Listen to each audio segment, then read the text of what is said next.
Reka Drava, na kateri danes domuje 8 hidroelektrarn, s katerimi upravlja družba Dravske elektrarne Maribor, zagotavlja dobro četrtino potrebne električne energije v Sloveniji. Hidroelektrarna Fala tako ni pomembna samo za severovzhodno področje, temveč tudi za celotno Slovenijo.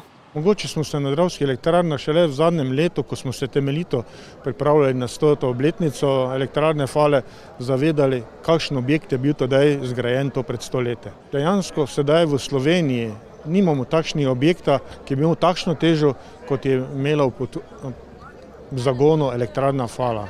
In seveda to nas navdaja z ponosom, da tudi sedaj ta objekt še ima svojo funkcijo. Leto dni nazaj smo končali še zadnjo prenovo, tako da ta trenutek to je ena najsodobnejših objektov za proizvodnjo električne energije iz vode. Prenova je omogočila ohranitev in predstavitev enega slovenskih najpomembnejših spomenikov arhitekturne dediščine 20. stoletja. Ja, poglejte, to je resen, prekrasen energetski objekt, ki je hkrati tudi kulturni in tehnični spomenik tistega časa izpred 100 let, ko se je v bistvu v času Prve svetovne vojne gradila ta elektrarna, ki je bila prva elektrarna na Dravi v Sloveniji. Še danes proizvaja elektriko, tako da je to res častitljiv dosežek, služi torej ljudem, služi tem krajem, proizvaja obnovljivo energijo, kar je seveda danes še prav posebnega pomena, saj vemo, da si moramo prizadevati za čim več obnovljivih virov energije.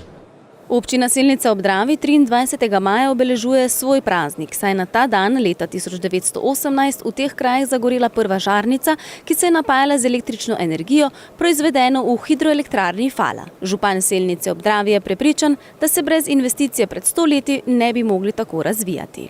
Mi smo pa vsekakor zelo zadovoljni pa ponosni, da je sploh bila ta elektrarna tako zgrajena. Istočasno pa treba vedeti, da v tem času, ko se je zgradivala, ko se je postavljala, je bilo marsikaj sprememb narejenih. Tako da so ljudje morali s tem živeti. In če gledamo na današnji čas, smo vsi krajani, občani, Falčani in Selničani zadovoljni, da jo imamo. Ampak vsekakor pa ne bomo pustili, da bi se zdaj zaradi tega, ker jo imamo, recimo slabše živelo.